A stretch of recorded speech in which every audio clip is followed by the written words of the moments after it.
यही देख करके बार बार आपको समझाया जाता है, ए भाई चूक मत करो। किसी से वैर थोड़ी है, द्वेष थोड़ी है। कोई संत यदि आपसे बात करता है तो आपके ऊपर कृपा नहीं, क्यों बात करेगा? क्या लेना है? आपको लगता है हमारे द्वारा कुछ चलता है, हम कुछ हैं? नहीं नहीं, भ्रम मत करिए, कोई भ्रम मत करिए। आपके लिए वो आपसे बात करते हैं, आपके कल्याण के लिए आपसे बात करते हैं, आपके कल्याण के लिए वो आपको डांटते हैं, आपके कल्याण के लिए आपको दुलार करते हैं। दोनों बातें समझ लीजिए। जो लाडली लाल में चित्त लगाए हुए हैं उनको कहीं किसी सुख की आकांक्षा नहीं। सच्चाई से समझ लीजिए, अगर वो सुख का कहीं खेल खेलते तुम्हें नजर आ रहे हैं, वो तुम्हारे लिए, तुम्हें दुलार कर रहे हैं, निकल चलो। तुम्हें डांट रहे हैं, निकल चलो। तुम्हें प्यार कर रहे हैं, निकल चलो। तुम्हारे मन को अपने प्यार में फांस करके श्री जी के चरणों में समर्पित कर देना, यही काम है। ये सब संतों का यही कार्य, तुम्हारे संसार के प्यार में फैले हुए मन को समेटकर अपनी वाणी, अपने प्यार के बल से उसे प्रियालाल के चरणों में समर्पित कर देना। पर आपके अंदर ये चाह हो जाएगी, तभी आप उस प्यार को समेटने में सहयोग दे पाएंगे। मुझे अब इस ब्रह्मा के रचे हुए माया से मुक्त होना है, पर आप तो इन्हीं खिलौनों में राजी हैं, और जब इन खिलौनों से मन को हटाने की बात कही जाती है तो आपको बुरा लगता है। आपसे जिसे कहा जाता है कि अब आप ऐसे रहिए, मनो चिन्हारो नाय, तो आपको लगता है कि हमारे संबंधों में प्रहार कर रहे हैं। तुम्हारे संबंध जितने हैं इनका प्रहार पहले हो चुका है काल के द्वारा, तुम इनको नहीं रोक पाओगे। काल पहले ही काट चुका है सारे संबंध। बस तुम संबंध का राग लेकर के यहां से जाओगे, दुर्गति हो जाएगी। और संबंध को प्रियालाल के चरणों में समर्पित करके जाओगे तो सदगति हो जाएगी, अनुराग हो जाएगा। जो आसक्ति संसार के संबंधों में है, वही आसक्ति जब संत महापुरुषों से हो जाती तो मोक्ष का खुला हुआ द्वार, ये भगवान कपिल देव जी कहते हैं।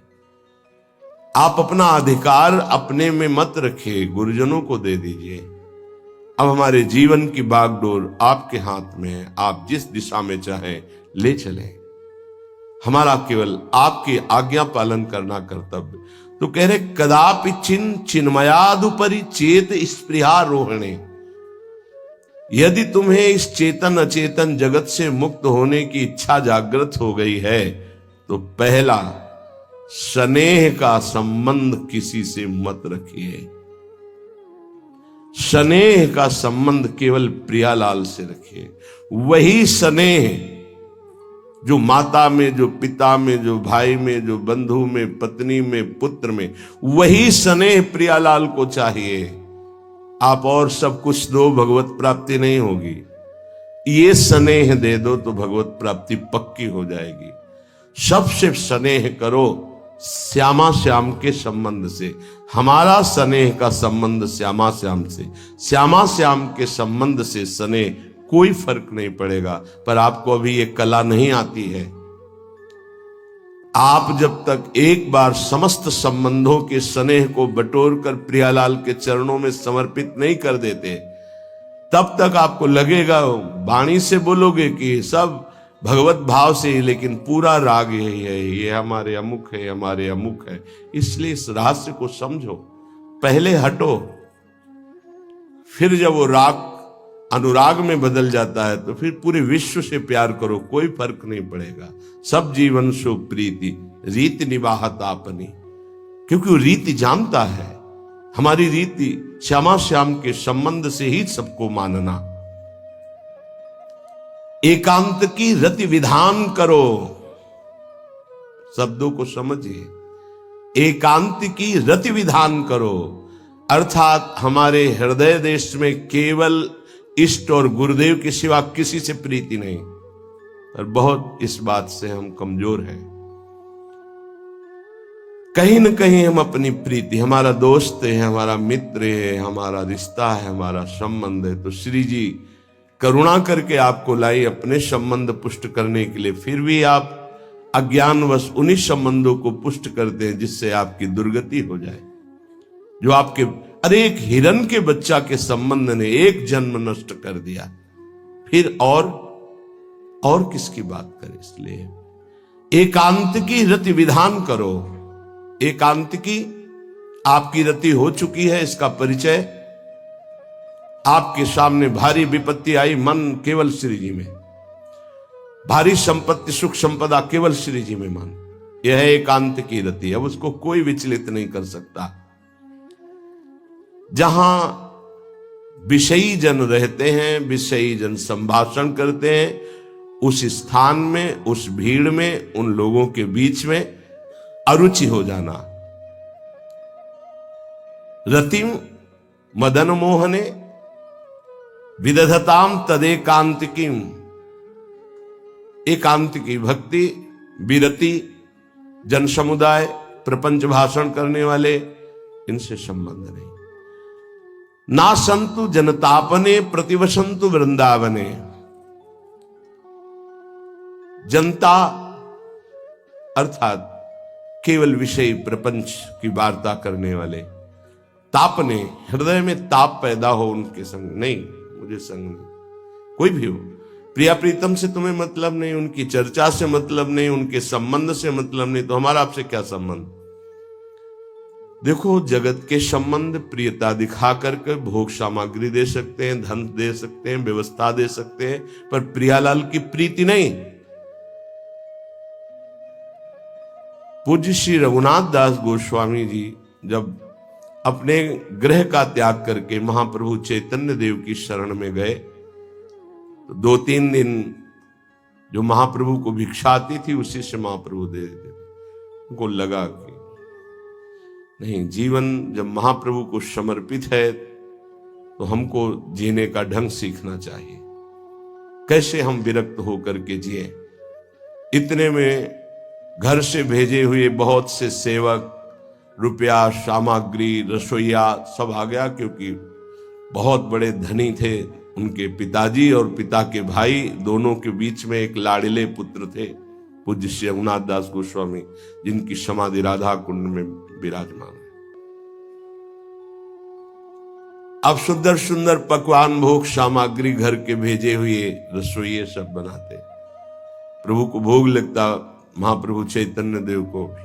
और फिर विचार किया, क्या ये माता पिता के द्वारा दी हुई सुविधा वैराग्य में कलंक नहीं है।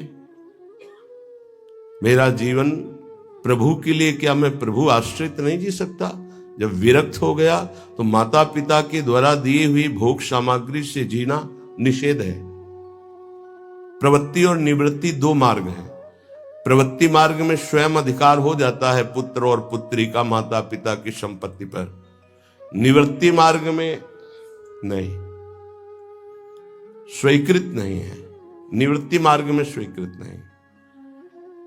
जिसने इस स्वीकृति को स्वीकार किया वो कच्चा ही बना रहता है पूरे जीवन, पक्का वो कच्चा बना रहता है। ये दृढ़ बात समझ लीजिए। आज तक इतिहास है विरक्तों का। निवृत्ति मार्ग पर अगर वैराग्य ले लिया तो माता पिता के द्वारा उसका भरण पोषण कभी नहीं हुआ। आप पढ़ करके देख लीजिए, चाहे कोई भी हो, किसी भी मार्ग का हो। जब रत्नावती जी ने, उनके लिए चिट्ठी आई, पुत्र ने भेजा कि पिता ने सभा में मुंडी का पुत्र कह के कहा, मतलब सन्यासिनी का पुत्र कह के, माता हमारी इस नाम की रक्षा करना।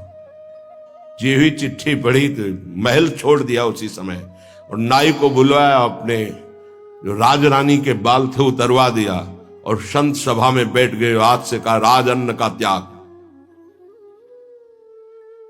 अब ग्राम नगर के द्वारा दी हुई भिक्षा के द्वारा भरण पोषण होगा, इस राजा के द्वारा दिए हुए नहीं। और पति थे माधव सिंह। जब ये बात सुनी तो उनको भयंकर क्रोध हुआ। मेरे सामने मेरी पत्नी, मेरा इस तरह का अपमान, मारने का प्रयास किया, निष्फल है। अंततो गत्वा, चरणों में हाथ रख के माथा रखा है, पढ़ के चरित्र देख लेना। नहीं इनके महल में रहूंगी, नहीं इनका भोजन पाऊंगी। विरक्त होकर के माता पिता के द्वारा भरण पोषण होना एक बार एक भिक्षा के लिए तो अनुमति है। अगर विरक्त हो गया है, एक भिक्षा अगर माता पिता करा दे तो वो स्वीकृत है, इसके अलावा नहीं। आप चरित्रों को पढ़ के देख, सिद्धांत से नहीं चलोगे तो 4 दिन बाद फिर उसी में आ जाओगे। जब हम विरक्त हो गए, पूरे विश्व का भरण पोषण प्रभु करते, तो मेरा नहीं करेंगे क्या? आज अगर कोई जुड़ा है तो वैराग्य और भगवत प्राप्ति के लिए जुड़ा है। हमारा संबंध संसारिक नहीं, भागवतिक। जिस मार्ग में हम हैं उस मार्ग में। रघुनाथ दास गोस्वामी को 2-4 दिन हुए, फिर अंदर आग लग गई। नहीं, पिता के द्वारा दिए हुए वैभव को नहीं भोगना, वापस। अब कैसे जिए? जहां सिंहपौर पर जगन्नाथ जी के सब भिक्षुक खड़े होते थे, उन्हीं के बीच में खड़े हो गए। अब जो बांटते हैं तो उनका स्वभाव है लेने वालों का दौड़ दौड़ कर आगे लेना। कभी कभी मिलता, उनको शांत खड़े रहते तो पा लेते, नहीं मिलता प्रसाद तो भूखे रह जाते। फिर विचार किया, इसमें खड़े होकर के भी एक वृत्ति बनी रहती कि आने वाला देगा, ये भी ठीक नहीं। एक जगह अन्न क्षेत्र में अन्न बंटता था, वहां से जाके लाने लगे। फिर विचार किया, विवेक धैर्य नहीं लेने देता। यार हम यहां कोई सेवा तो करते नहीं, क्योंकि भरपेट अन्न पाने का जिस क्षेत्र में अधिकार है तो वहां सेवा करना जरूरी। चाहे पोछा लगा दो, चाहे पत्तल फेंक दो, कोई सेवा वहां करनी चाहिए, तभी आपका वैराग्य सुरक्षित रहेगा, नहीं तो फिर ठीक नहीं है। वहां अन्य क्षेत्र में भी छोड़ दिया भोजन लेना। आप कैसे जिए? तो रात्रि में जो महाप्रसाद गाय को डाल दिया जाता था, गाय भी छक के जब नहीं पाती थी तो वो रात्रि के 10-11 बजे निकलते और वो महाप्रसाद जो पड़ा रहता उसको उठा के लाते, जल से धोते, सड़े सड़े निकाल के चावल, फिर उसे पाते। महाप्रभु ने पूछा, गोविंद, गोविंद दास सेवा में रहते, गोविंद ये रघु अब क्या पाता है? बोले प्रभु बहुत वैराग्य से रह रहे।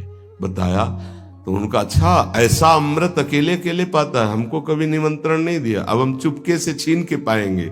महाप्रभु चले रात्रि के जब वो कटोरे पे इतने से चावल सही निकाल कर पानने में लगे थे, पीछे से महाप्रभु गए, से लिया।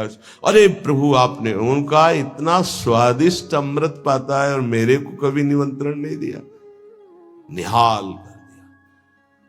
उनके लिए आया सोवत हु रसना रटे राधा कृष्ण सुनाम। वो जब सोते थे तो उनकी जबान से राधा कृष्ण राधा कृष्ण राधा कृष्ण। ये इस मार्ग के पथिक। निवृत्ति मार्ग और प्रवृत्ति मार्ग में अंतर है, आप लोग इस बात को समझें। निवृत्ति मार्ग श्री जी के भरोसे का है, आप विश्वास कीजिए। जब इष्ट के भरोसे में है तो जिनकी पलक झपकते अनंत ब्रह्मांड रचना हो जाती, उनके लिए कोई ये बड़ी बात हो गई क्या? ये कोई बड़ी बात है उनके लिए? हम उनका भरोसा त्याग करके निवृत्ति मार्ग के हो करके और परिवार के द्वारा भरण पोषण हमारा हो, भाई ये तो नहीं समझ में आता। भरोसो दृढ़ इन चरणन के। निवृत्ति मार्ग तो निवृत्ति मार्ग, प्रवृत्ति मार्ग तो प्रवृत्ति मार्ग। प्रवृत्ति निवृत्ति, निवृत्ति में प्रवृत्ति, बहुत समझकर संभल कर चलना पड़ेगा। जो मार्ग भगवान ने बनाया उसके अनुसार। तो कह रहे न संतु जनता, तुम्हारा व्यवहार जनता से नहीं होना चाहिए। व्यवहार शून्य व्यवहार है, ध्यान रखना। दसियों हजार लोगों के दर्शन होते हैं, एक का भी परिचय नहीं है। हजारों लोगों से संभाषण है, एक भी हमारा मित्र नहीं है कि ये हमारा है, तुम लोग इसके साक्षी हो। ये हमारा बंदा है, एक भी नहीं। साफ श्री जी के हो, श्री जी से संबंध है, मैं सिर्फ एक नौकर हूं। श्री जी की बात आपको बता देता हूं, आपकी बात श्री जी को बता देता हूं। हमारे श्री जी, इसके सिवा कोई नहीं। एकांत की रति, जनता से संबंध रहित, श्री जी के संबंध से सब जीवन सो प्रीति। श्री वृंदावन में वह चिदानंद रस को प्राप्त होता है। यह है रहनी। वृंदावन इह विधि बसे, तज के सब अभिमान, तृणते नीचो आपको जाने सोई जान। ये समझ जाओ किस बात का आश्रय लिए हो। जिनको ब्रह्मांड रचने में सेकेंड नहीं लगा है, वो हमारी प्रियाजू के अधीन है। हमको कुछ अपनी व्यवस्था के विषय में सोचना, मानो शरणागति के विषय में आपको अविश्वास, कलंक है ये बात। हे, बिल्कुल भरोसे पे हो जाओ, फिर सामने देखो क्या होता है। बिल्कुल भरोसे पे हो जाओ। गुरुजनों ने कभी भी अन्य आश्रय नहीं होने दिया, कभी भी अन्य जगह जगह बचाते। वो जानते हैं कि अन्य आश्रय, धन का आश्रय, वस्तु का आश्रय, व्यक्ति का आश्रय, ये तुमसे सच्ची बताते हैं, गुरुजनों की कुछ बातें बाद में समझ में आती, पहले समझ में नहीं आती। केवल श्री जी का भरोसा रखो, जिसने आज दिया है वही कल देगा। जब गुरु जी को कोई कहता कि कभी काम में आ जाएगी ये वस्तु, रख लो, तो बोले इसी को मिटाने के लिए बाबा जी हुए हैं। जब कभी काम में आनी होगी तो तुरंत श्री जी भेजेंगे, हम इसको पहले से क्यों रखें। ये हमें चाहिए कि केवल श्री जी का आश्रय लेकर वृंदावन वास हो। देखना कितना आनंदित रहोगे। फिर रोना आता है, तुम्हारे आंसू फिर निकलेंगे। जब आप एकांत में होंगे, आपका कोई नहीं होगा और आपकी परिस्थिति विपरीत होगी, तब जो शरणागति होती है वही भगवत प्राप्ति कराती है। जब तक विपरीत परिस्थिति नहीं आएगी तब तक शरणागति परिपक्व नहीं होगी। बात लिख लीजिए, चाहे वो द्रौपदी जी हो, चाहे गजराज गजेंद्र जी हो, चाहे कोई भी हो, जब ऐसी विपरीत परिस्थिति आए कि कोई भी सहयोगी नहीं रह गया, तब शुद्ध शरणागति और भगवत साक्षात्कार। उस दिन के लिए तैयार रहो और मांगो कि हमारी आसक्ति का नाश करने के लिए परिस्थिति ऐसी दे दो प्रभु कि सिर्फ आप पर दृष्टि हो, सिर्फ आप पर, ना कोई हमारा, ना हम किसी के, सिर्फ आप। मेरे तो गिरधर गोपाल, दूसरों न कोई। बात समझो, सत्संग की बात को समझो, परमार्थ की बात को समझो। तो जब कोई हमारे जीवन में प्रश्न आता तो जो नील चादर ओढ़े हुए विराजमान है, उनकी चादर की तरफ देखते, आकाश की तरफ। बाहर निकलकर आकाश की तरफ देखते। तत्काल उत्तर मिला है हमको, तत्काल भाग, यहां से भाग। झोला टांगा, रात्रि में भागे, जब भागे तब रात्रि में भागे। भागो भागो भागो, भागते भागते अब पायो परम विश्राम। अब वृंदावन, श्री वृंदावन विश्राम, सब सोहित निष्काम मत, श्री वृंदावन विश्राम। हे, भागते रहो, संबंधों से भागते रहो, आश्रयों से भागते रहो। एक आश्रय केवल हरि गुरु का, बस एक विश्राम स्थल। जैसे आप रखो, जैसे आप रखो, हम उसी में राजी हैं। समस्त प्राणियों को वृंदावन के नमस्कार बुद्धि से देखो। देखो यहां की रहनी, वृंदावनी विधि बसे, तज के सब अभिमान, तृणते नीचो आपको जाने सोई जान। तृण से नीच अपने को जो जानता है सबको नमस्कार करेगा। और सच्चाई में देखो तो ऐसा ही है, कुछ नहीं है। कोरा अहंकार केवल है। क्या है हमारे अंदर? कुछ नहीं। अगर गुरु कृपा न हो, प्रियालाल की कृपा न हो, तो कुछ नहीं। हाथ उठा के कहते हैं कोई बल नहीं है।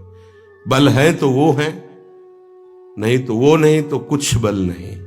क्या बल है? आप देखो, अंदर से देख लो बैठ के, तुम्हारे अंदर क्या बल है। फिसल कर गड्ढे में गिरने का तो बल है, लेकिन गड्ढे से निकलने का बल तो नहीं है। फिसलने में क्या बल? फिसल कर गिरने का तो है, लेकिन गिर के संभलने का बल ये केवल गुरु का बल है, ये केवल इष्ट का बल है। इसलिए श्री धाम वृंदावन का आश्रय और वास स्वीकार करो। सबसे छोटा अपने को समझो, समस्त प्राणियों को नमस्कार करो। क्यों? क्योंकि कहीं कोई वृंदावन में किसी का अपराध न बन जाए। नमंतु ननु जंतु कानिह नमंतु रस्तु क्वचित।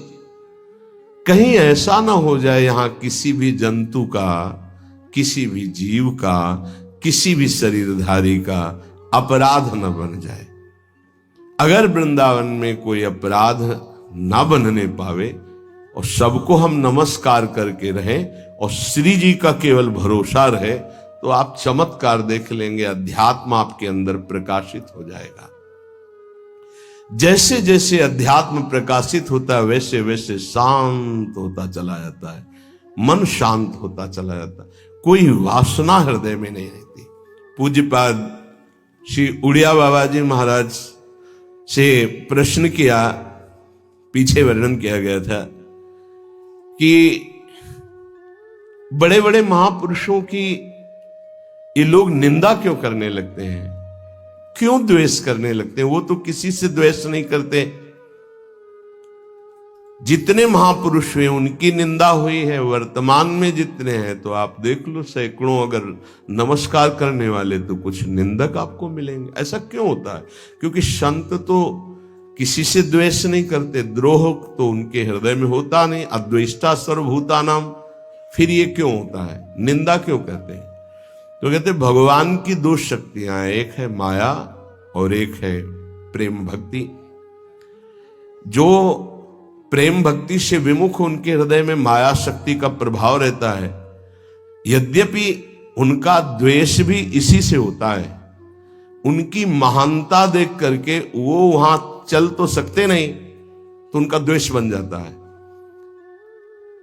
महानता देख करके उसमें चल नहीं पाएंगे। जैसे कहावत में आता है कि एक ने अंगूर को बहुत कोशिश की पाने की, जब नहीं मिले तो कहा खट्टे हैं, प्रयास किया लेकिन नहीं मिला।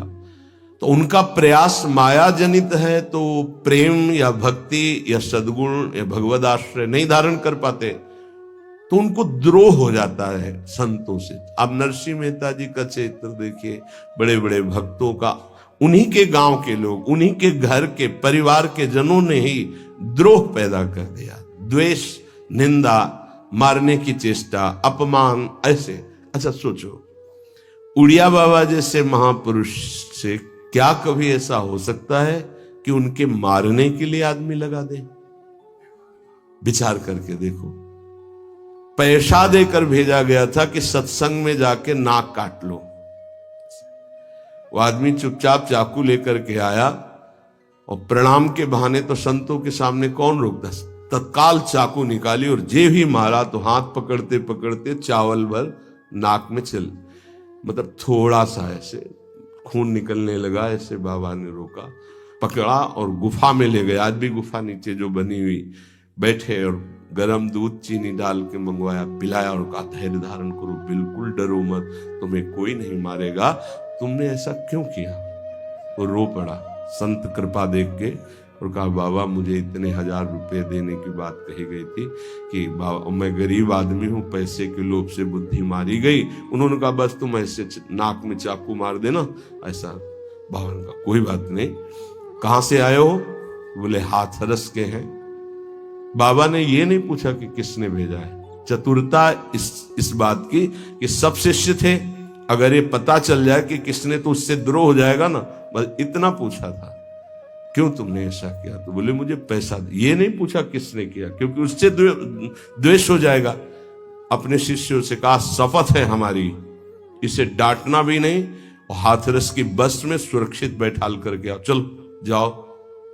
बोलो ऐसे महापुरुष को फिर बाद में लीला, द्वेष की हद हो गई, संसार द्वेष की सूली पे चढ़ा दिया, जहर पिला दिया। मेरा जी को जहर पिला दिया, प्रहलाद जी को क्या? क्यों ऐसा करते हैं लोग? बोले माया से आसक्त चित्त वाले जब भक्त को देखते हैं तो उनके अंदर गाली देने का मन होता है, जलन पैदा होती है, स्वभाव ऐसा स्वाभाविक है। उनके हृदय में इतना द्वेष पैदा होता है कि वो दुष्ट हृदय कैसे इनकी हानि हो, बस ये सोचते हैं कैसे इनकी। बड़ा विचित्र खेल है ये संतों के साथ। क्यों? पलटू बाबा को अयोध्या में झोपड़ी में ही आग लगा दी आसपास से। ऐसा ऐसा क्यों होता है? तो बोली माया शक्ति, कि जिसके हृदय में माया का प्रभाव, मलिन हृदय होता है, वो संतों से स्वाभाविक द्वेष करते हैं, जो कि द्वेष के पात्र नहीं है। वो किसी से वो द्वेष नहीं करते। एक संत आप चरित्र उठा करके देखो, संतों से द्वेष करने वाले प्रत्येक महापुरुष के जीवन में देखा गया कि द्वेष करने वाले, और कोई कोई तो उन्हीं के पार्षदों के रूप में द्वेष करने लगे, उन्हीं के पार्षद बनकर उनकी खिलाफत करने लगे, और उन्हीं के पार्षदों के द्वारा उनको सूली पर चढ़ाया गया। बड़ा विचित्र माया का खेल है।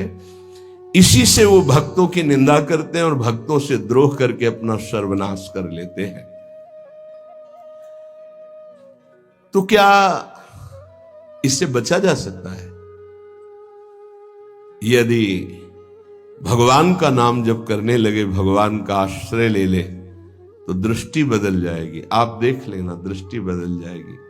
नाम जापक सहृदय होता है, वो घोर पापी पर भी प्यार करता है। लोग समझते नहीं उनके हृदय को। घोर पापी को भी वो प्यार करके भगवान से मिलाना चाहते हैं। यदि आप नाम जप करते हैं तो आप बच सकते हैं, नहीं संत द्रोह की वृत्ति अंदर पैदा हो जाएगी। ये माया है। ये जहां किसी महापुरुष का यश सुन तो वही निंदा शुरू कर देता है, क्योंकि माया उसका पतन कराती है और भक्ति उत्थान कराती है।